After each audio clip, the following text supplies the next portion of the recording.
Actually మా అమ్మాయిని 4 years back join we feel very happy that అసలు మేడం ఎలా అంటే ఈవెన్ ఓన్ గర్ల్ చైల్డ్ లాగా ట్రీట్ చేస్తారనమాట. పక్కన కూర్చోబెట్టుకొని చిన్న ఇష్యూ కూడా అన్నీ అడిగి డీల్ చేసి చక్కగా వాళ్ళ పిల్లల్ని ఎలా అయితే మేడం ఎలా చదివించి ఎలా చేశారో వాళ్ళిద్దరూ ఐఐటి లైక్ దట్ ఓన్లీ వాళ్ళ ఓన్ కిడ్ని ఎలా ట్రీట్ చేస్తారో అలాగే ట్రీట్ చేసేవాళ్ళు. ప్రతి ఒక్క ఇష్యూ చెప్పేవాళ్ళు. అండ్ నేను దాన్ని డ్రాప్ చేయడానికి వచ్చినా కానీ మేడం ఇట్లా ఉంది ఇలా పరిస్థితి అంటే not only about the subject even with personal issues కూడా మేడం కనుక్కొని ఏదైనా ఇబ్బంది ఉందా even in school also any issues అయితే కనుక్కొని even I'm not getting time అనమాట. నా చేతితో నేను కూర్చొని నేను అంతసేపు అడిగి ఉండను అసలు.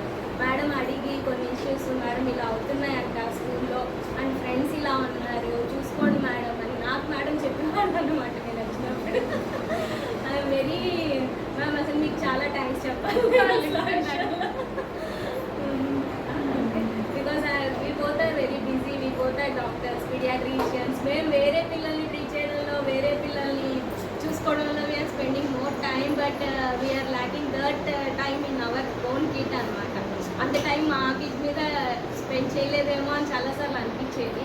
కానీ ఎప్పుడైతే మేడం దగ్గర పెట్టి వెళ్తానో నేను సండే రోజు ఆ 1 hour చాలు నాకు మేడం దగ్గరికి వెళ్తుంది అంటే మంచిగా మాట్లాడి ఇలా చేయాలి అలా చేయాలి అని మేడం చెప్పి అసలు ఎంత ఫీడ్బ్యాక్ ఇచ్చేవాళ్ళంటే అది చెప్పలేదు అసలు.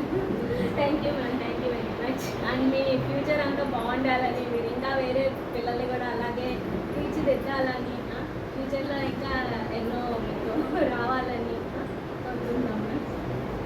Thank you ma'am, thank you very much.